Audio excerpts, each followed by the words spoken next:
दिनहरू चुपचाप चुपचाप छन्, रातहरू शून्य शून्य छन्। यस्तो आभास हुन्छ कि टक्क अडिएको छ मुटुको ढुकढुकी। सुन्न छाडेका छन् यी कानहरूले, अब देख्दैनन् यी नयनहरूले। हिँड्नै मान्दैनन् अब यी टाङहरूले।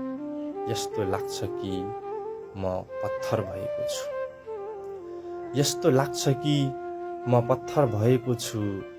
जस्तो कि न उत्साहले ऊर्जा दिन्छ, न त पीडाले छुन्छ।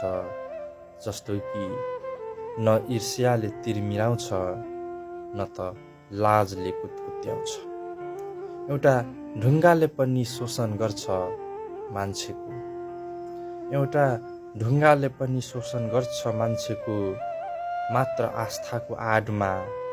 तर म कस्तो पत्थर भएछु, तर म कस्तो पत्थर भएछु, जो अरूलाई चोट दिनै जानेन, बदलामा अरूको शोषण सहेर बसेको छ।